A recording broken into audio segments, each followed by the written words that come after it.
Hey everybody, welcome to another tutorial on how to use your embroidery blanks.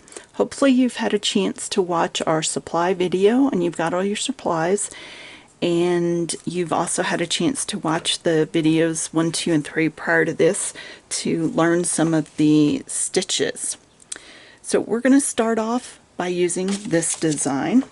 I've done it a couple of different ways. On this one you can see that I used a yellow thread, then went back around with an orange on the back stitch. This one I used my wood markers, colored the wood first, and then I used a yellow thread on every other one, and then went back and did red on every other one and didn't even bother with the center. And then this one I used a thread that had a kind of a gradient in the color, and so when the light catches it right, you can see that this is a little bit lighter and this is a little darker, and then did a back stitch around the middle. So this one I started over here, always come up through the bottom, went up and down and then all the way through, and I'll show you where I'm at. So we're just going to come up here, back down,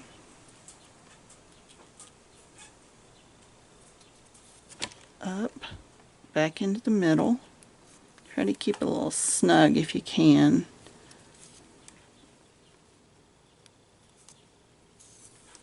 And we're going to go all the way back to the beginning.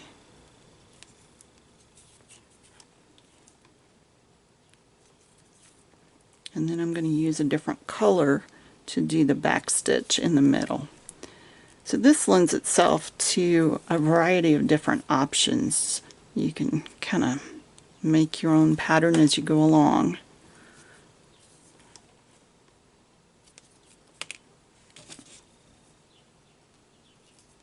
Alright, so I'm back at the beginning.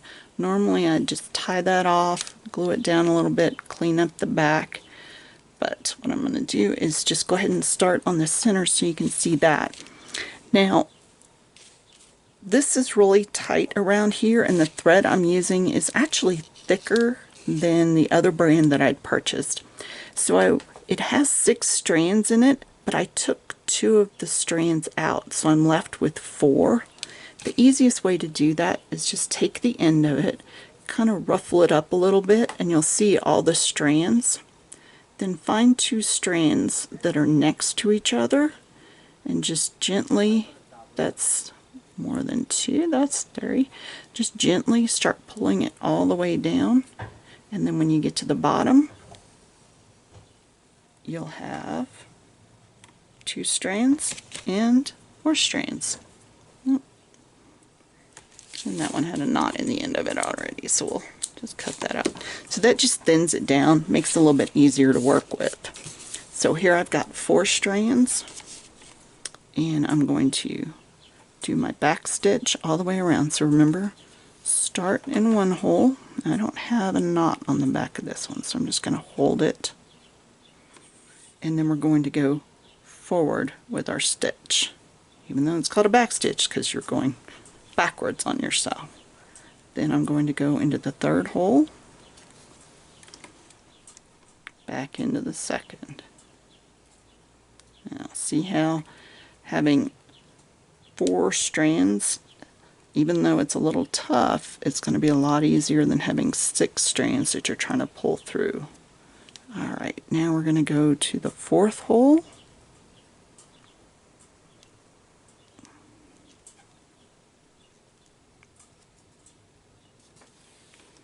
and then back into the 3rd. Gently wiggle it. Yes, I have broken needles. It happens. And I'm just going to work my way all the way around here. And I think you guys get the idea on that one. Don't need to sit and watch me do it all. So I'll post the end result when I get it done, but you can see that I've now got a darker thread right in the middle, and it's going to end up looking similar to this stitch right here. Thanks everybody. Another video coming up.